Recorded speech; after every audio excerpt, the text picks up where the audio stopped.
जिटिए अध्यक्ष अनित थापाले अम्बटे चिया बगानमा धोबी खोला पाँचघरे गाउँलाई जोड्ने एउटा बाटोको शिलान्यास गरे।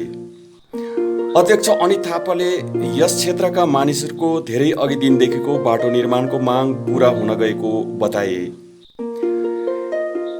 तिनले हामीले 5 दिनमा भावनामा बगेर 5 वर्ष पछुताउनै पर्ने पनि आफ्नो वक्तव्यमा बताए।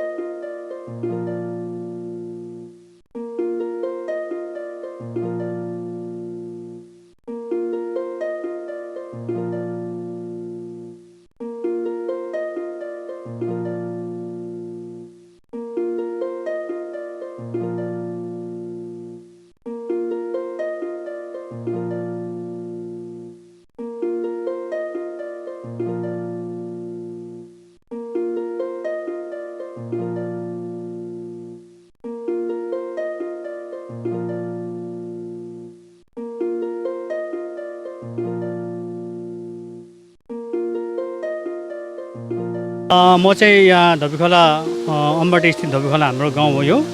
र यो धोबीखोला जुन गाउँ छ यहाँ चाहिँ अब पानीको एकदमै सोर्स छ। र यो धेरै दिनको एउटा हामी जिटिए मार्फत हामीलाई यो डेभलपमेन्टको एउटा एकदमै खाँचो थियो। धेरै अगाडिदेखि नै हामीले यसलाई कोसिस गरिरहेका थियौँ। र यो बाटो जुन छ यो झन्डै 2 किलोमिटर अलिकति परसम्म चाहिँ हामीले 100 एजको बाटा नै खनेर अलिअलि यो कल्भर्टहरू बनाएको हो।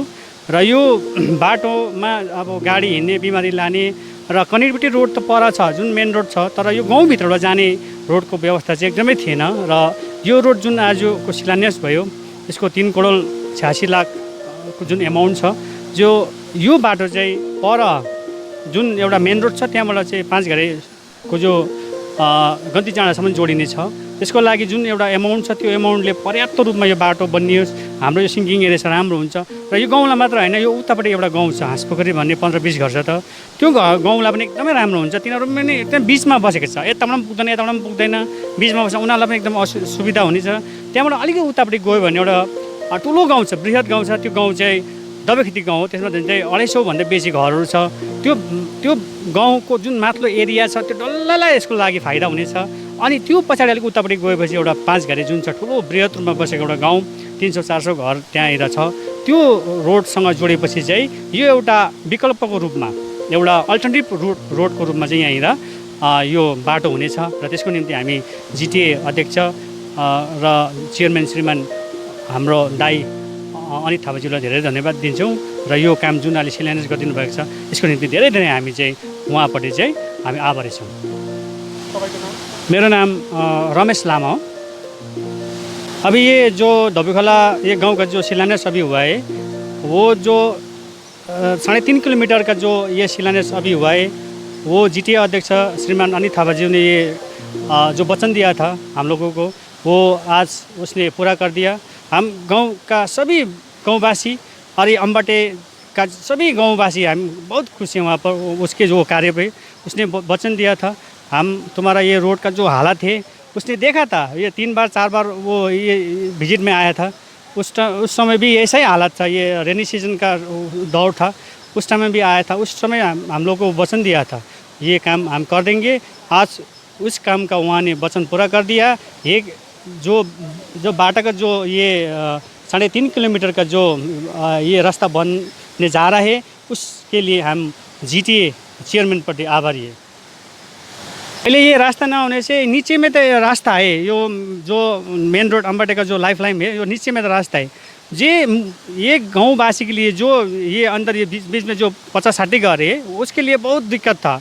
जो घर सीमेंटेड घर जो बनाने चाहते थे उसके लिए सीमेंट, बलुआ, गिट्टी, रॉड कहाँ से ये कैरी करके लेना पड़ता था ना, इसलिए ये बहुत तकलीफ था। ये जो बीमार होता था, जो बुढ़ा बुढ़ी लोगों के लिए तो लाने के लिए वो बहुत दिक्कत था ये रोड में लाने के लिए। अभी इसका जो हल श्रीमान हाम्रो जिटिए चेयरमैन ने वो कर दिखाए। उसके लिए इलेक्सन अगाडिमा आउनु भएको थियो र इलेक्सन पछाडिमा आउनु भएको थियो। साँच्चै नै यो एकदमै जरुरी नै रहेछ, खाँचो नै रहेछ भन्ने सोचेर हामीले यस बाटो, उहाँहरूले त यो बाटो धोबीखोलासम्म मात्रै मागेको थियो, हामीले यसलाई 5 गरेर जोड्दा चाहिँ एउटा अम्बटेमा एउटा सर्कल रोड बनिन्छ भन्ने हामीले इन्जिनियरहरूले हामीलाई एडभाइस दियो र यो बाटो यहाँबाट 5 गरेसम्म पुग्छ र यो बाटोको आज धोबीखोलाले बोकेको सपना आज साकार भएको छ। म फुर्काउँदा चाहिँ फुर्काउँदिनँ, हेर्नुहोस्, म खोर्सानीको रूपमा चढ्ने मान्छे होइन। हिजो अस्ति थाहा छ नि त मलाई कति फुर्काएको छ, के गरेको छ भनेर म त्यो कहाँ भुलिहाल्नु होइन, भन्नुहोस् त। हिजो अस्ति सबै गन्ती जोडेकै थियो म अम्बटे, अरू जस्तो मान्छे भएर फर्केरै पाउँदैन थियो। तर मैले दिएको बाचा, त्यति बेला भनेको कुरा, म जहिले जबसम्म छु मैले बोलेको कुरा चाहिँ म पुरा गर्छु। हेर्नुहोस्, म एउटा आउदामा बसेको छु, तपाईँले जुन वचन दिएको छु, म चाहिँ हेर्नुहोस् वचनको पक्का छु। मान्छे छ कि छैन त्यो मलाई याद छैन, जबसम्म म कुर्सीमा छु म आफ्नो काम चाहिँ गरेर जान्छु। कहिलेसम्म छु किनकि त मलाई सरकार दिएको कुर्सी हो, मान्छेले त मलाई राखेको छैन, मान्छे त अचेन नहोस् भनेको।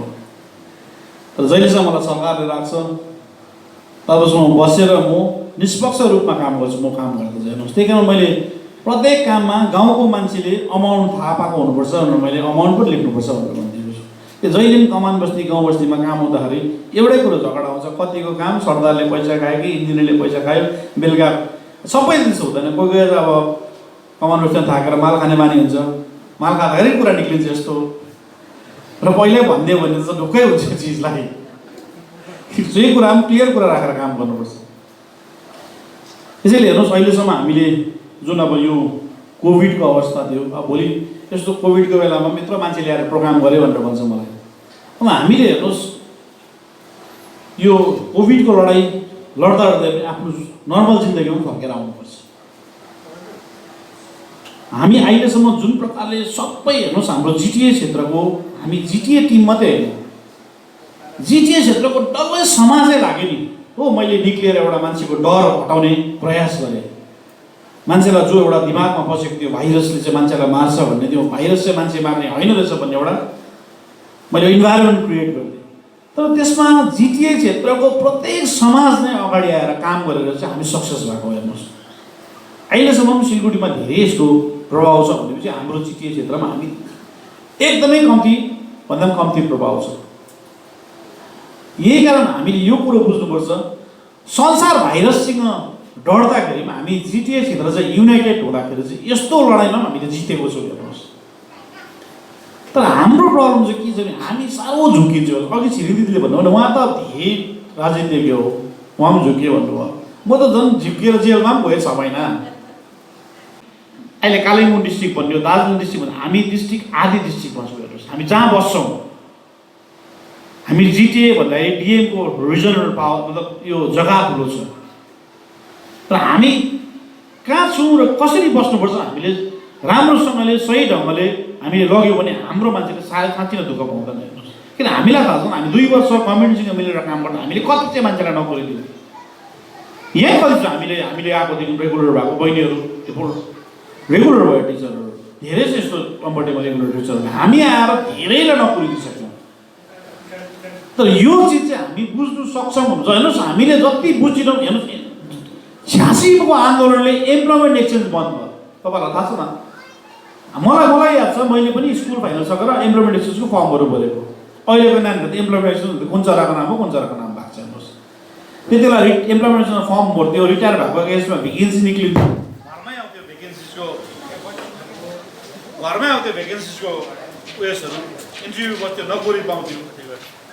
हाम्रो सबै सिस्टम बिग्रिसक्यो। अनि यो सिस्टमलाई ल्याउनु चाहिँ हामीले सरकारसँग बिचेर सही ढङ्गले काम गर्नु। तर हाम्रो चलन चाहिँ के छ भने हामीलाई सबै चाहिन्छ, जब सरकारलाई दिने बेलामा चाहिँ हामी टाढाको सरकारलाई हेर्छौँ।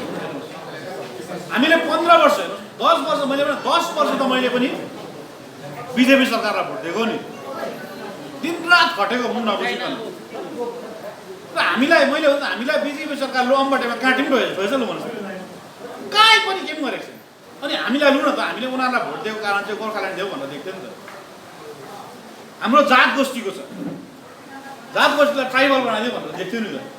ल 10 वर्षमा पनि दिएन, फेरि 15 वर्षमा हाल्यो हामी सबले भोट, झन् बेसी हाल्यो। त्यहाँबाट आएर हामी भएकोमा फर्केर पनि आउँदा कमसेकम हाम्रो लोकल एमपी भएको भए त्यो एमपी फन्डहरू त हामीले पाउँथ्यौँ नि त। घरमा गएर हामीलाई केही न हाम्रो एमपीलाई भेट्न पाउँथ्यौँ नि त। यो चिज हेर्नुहोस्, हामी जति झुक्यौँ हामीलाई मात्रै नोक्सान छ नि, कसैलाई नोक्सान छैन। यो कुरो मतलब हामीले मैले भने रिजनल मान्छेलाई हामीलाई दिनुपर्छ भन्ने छैन नि। कोही पनि हाम्रो रिजनल मान्छे लोकल मान्छेलाई चाहिँ हामीले जिताएको अरूलाई हामीले भेट्न पाउँथ्यौँ नि त। यो चिजहरू चाहिँ हामीले फेरि पनि बुझिनौँ भने, फेरि पनि गल्ती गऱ्यौँ भने हामी पछाडि पर्छौँ, कसलाई नोक्सान छैन। हामी 3टा एमएलए भएको जग्गा हो र हामी अहिलेसम्म 3टा एमएलए कहिले पनि सरकारको पक्षमा थिएनौँ र सरकारमा नोक्सान पनि थिएन। हेर्नुहोस्, र एकपल्ट सरकारको पक्षमा बसेर काम गर्दा कस्तो हुन्छ भने हेर्दा त होइन हामीले, ठिक है हामी सरकारसँग मिल्दाखेरि हामीले धेरै काम गरिरहेको छौँ। अनि एउटा कुरो हो भने जहाँ गएर मैले डिसिजन गर्ने मलाई क्षमता छ, म डिसिजन दिनु सक्छु नि त अहिले, किन लोकल मान्छे म एउटा औदामा पुगेको छु र मैले कसैलाई सोध्नु पर्दैन है कुनै डिसिजन लिनुको लागि, मैले कहीँ फर्केर हेर्नु पर्दैन। र यो हेर्नु सरकारसँग एउटा मिलेर काम गर्दाखेरि हाम्रो नानीहरू धेरै अगाडि जान्छ, धेरै तपाईँहरूको कहिलेदेखिको सपना हो धोबीखोलाको बाटो आज तपाईँहरूको विपन्न भयो। र यस्तै अम्बटेमा अझ धेरै ठाउँ छ काम गर्ने ठाउँहरू, बाटोहरू अझै धेरै बिस्तारै बिस्तारै गर्नुपर्छ। यो बसेरी ठुलो बसेरी रोड छ, म चाहिँ काम गर्दाखेरि औदामा बसेको छु। हेर्नुहोस् अब तपाईँहरू मसँग त्यहाँ अब जिएनएलएफको लिडरहरू छ, तर मैले बनाउनु चाहिँ पर्छ। किन सरकारमा ठाउँमा बसेपछि म सरकारी काम प्रकारले सबैलाई नछुट्याइ काम गर्छु र हामीले गुण लिएर जित्नुपर्छ मान्छे। ठुलो बसेरीको बाटो छ, यो टाढगाउँको छ, कालीधुरादेखि काठीपाखा छ, म यो हेर्नुहोस् यसलाई बिस्तारै बिस्तारै बनाउँदै जान्छु।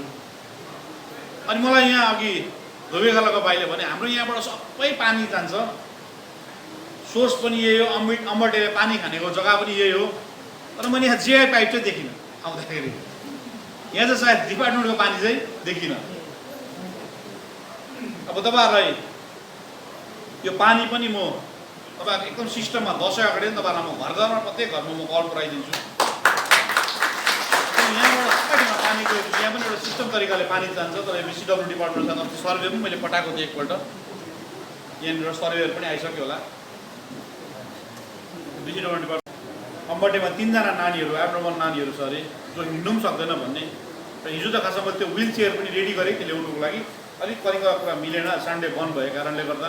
भोलि म त्यो व्हिल चेयर 3जना नानीहरूलाई अमृत दाजुको हातमा अम्बटेमा पठाइदिन्छु, तपाईँहरू राखेर उहाँहरूलाई हामी सबैले मिलेर काम गऱ्यो भने चाहिँ हेर्नुहोस् राम्रो हुन्छ।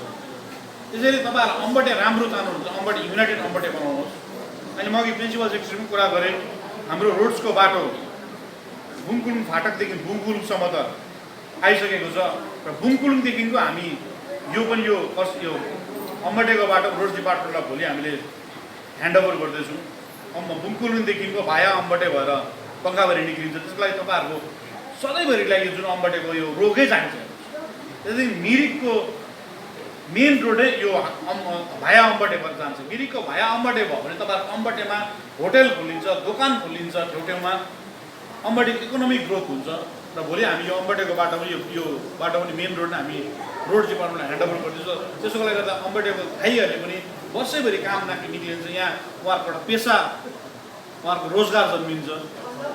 हामी यसरी नै सबै युनाइटेड भएर एकता भएर यथार्थमा हेर्नुहोस्, हाम्रो जाति चाहिँ के छ भने हामी छिटो भावनामा बग्छ। अब अहिले तपाईँ राम्रो हिजो हेर्नुहोस्, अब अहिले देख्नुहोस् सबैलाई हामीले राम्रो काम गर्छौँ, मिलेर काम गर्छौँ। उता भोलि हेर्नुहोस् जब इलेक्सन आउँछ नि, त्यहाँ पहिलाको भिडियो निकाल्छ, तपाईँहरूको मोबाइलमा आउँछ, हामी फेरि लट्टिन्छौँ एकछिन, त्यहाँदेखि हामी 5 दिन लट्टिन्छौँ, त्यहाँदेखि फेरि 5 वर्ष दुःख पाउनुपर्छ। हेर्नुहोस् है, 5 दिन अस्ति पनि लट्ट्यो, फेरि उनीहरूको दिल्लीमा बसेर गेमै त्यही हुन्छ। उनीहरूको सोसियल मिडिया टिम स्ट्रङ छ, पैसा पुरा खर्च गर्छ, त्यो डिजाइन गर्छ, भिडियो त्यहाँ हाल्छ, तपाईँहरूको मोबाइलमा आउँछ। त्यहाँबाट बिचरा त्यो आफ्नो जातिको लान्डे शहीदहरूलाई पनि उनीहरूले त्यसमा हालिदिन्छ। त्यहाँ हामी एकछिन भावनामा बग्छौँ, त्यहाँदेखि 5 दिन चाहिँ हामीलाई भावनामा बगाइन्छ, हामी उल्टा भोट हाल्छौँ, त्यहाँदेखि 5 वर्ष फेरि दुःख पाउँछौँ। यो चिजमा जोगिनुपर्छ, हामी यो डिजिजले जोगिनुपर्छ। आगामी दिनमा फेरि म अम्बटे आउँछु, फर्केर आउँछु। तपाईँ राम्रो मिलेर काम गर्नुहोस्, एकअर्कामा तालमेल राख्नुहोस्। युनाइटेड अम्बटे भएर काम गर्नुहोस्, धेरै अम्बटे अझै धेरै काम गर्नु छ। तपाईँले अम्बटेको गार्डन्सहरू पनि चल्दैछ, अब धेरै गाह्रो प्रकारले चल्दैछ। हामी सबै मिलेर यसलाई मतलब एउटा ठिक लाइनमा ल्याउनुपर्छ। त्यति बेला पनि अब जुन यो गार्डनको डिसिजन भयो, योपालिको महामारीमा जुन गार्डनको डिसिजन हामीले गऱ्यौँ, त्यति बेला सुरुमा मलाई मान्छेले कतिजनाले गार्डनको मान्छे होइन, गार्डनलाई चाहिँ भाइरस लाग्दैन भनेर धेरै सुन्नु पऱ्यो मैले। तर म जुन चौकीमा बसेको छु, मैले फार साइडेड हेरेर काम गर्नुपर्छ। गार्डन चाहिँ हामीले त्यति बेला मैले डिसिजन लिएर चाहिँ मैले हामीले अब चियापत्तीको एरियामा त्यसै त डिस्टेन्स मेन्टेन गर्छ, पहिला दिन काम हुन्छ, त्यो झुम्बेर त कहिले पनि काम हुँदैन। र त्यति बेला मैले गार्डन खोल्ने डिसिजन नलिएको भए त्यो भाइरसले हेर्ने त्यो भोकले मार्थ्यो। त्यति बेला भाइरसलाई चाहिँ भोकले जितेर जान्थ्यो। त्यति बेला मैले सही डिसिजन नलिएको भए चाहिँ हेर्नुहोस् आजको दिनमा पक्का महामारी चाहिँ बगानमा लाग्थ्यो नि। भाइरसलाई भोकले जित्यो भने त भोक अगाडि आउँछ नि त, भाइरसको अगाडि त। त्यही जे पनि हामीले डिसिजन लिन्छौँ, सोचेर लिन्छौँ, कसै आफ्नो दाजुभाइहरू हामीले खाल्टामा हामीले डिसिजन लिँदैनौँ नि। र भोलिको दिनमा फेरि त्यस्तो प्रब्लम होइन। आज हामी जुन रिलिफ फन्ड उठाइरहेको छौँ, अब हामीले काम गरेको अनुसार काम गरेर 2 करोडभन्दा माथि उठ्छौँ। अनि 2 करोड माथि पनि हामी पनि अझै जिटिएर 3-4 करोड 3 करोड जस्तो थप्छौँ हामी दिनुभन्दा अगाडि। त्यहाँबाट हामीले अब अहिले त स्थिति ठिकै छ, हाम्रो सबैले गभर्मेन्टले चामल पनि दिइरहेको छ, टी गार्डन जस्तो पैसा पनि दिइरहेको छ। तर यो भाइरस कोही बेला रूप चेन्ज गर्नु पनि सक्छ नि त। जब एकदम टफ डे हुन्छ हामी त्यो पैसा हामी फेरि कमानवासीलाई उठाएको, वर्करहरूलाई आज भोलि दिनमा हाम्रो सबै सामने भएर मिल्यो भने पनि हामीले कमसेकम स्ट्राइकको टाइममा टी वेजेस पाएको छैन, सबैले पाए। र जुन आधारमा हामीले त्यो पैसा वर्करको लागि उठाएको, अनि वर्करलाई आज एउटा सिस्टम बनाउँछौँ हामी, सायद जिटिएर एउटा फर्म्स रेडी गर्दछौँ, उनीहरूको हामी डिटेल्स दिन्छौँ। त्यस्तो प्रकार एउटा सिस्टम के तरिका बनाएर हामीले त्यो तपाईँ निश्चिन्त बस्नुहोस्, त वर्करहरूलाई उठाएको जिटिए चेयरम्यान रिजर्भ फन्ड त उहाँहरूले पाउँछ। र आगामी दिनमा फेरि पनि म तपाईँहरूको अम्बटेमा आएर बसेर सुनेर अहिले अब सबैलाई राखेर सबै कुरो एकैचोटि बेसी लामो बोल्नु पनि हुँदैन, बस्नु गर्नु पनि हुँदैन। र फेरि पनि आगामी दिनमा तपाईँ अम्बटेवासीलाई भेट्ने, अम्बटेलाई धेरै जे पनि मैले सक्ने सहयोग गर्छु भन्ने बाचा दिँदै मेरो यो सानो सम्भाषण यहीँ समाप्त गर्छु। धन्यवाद।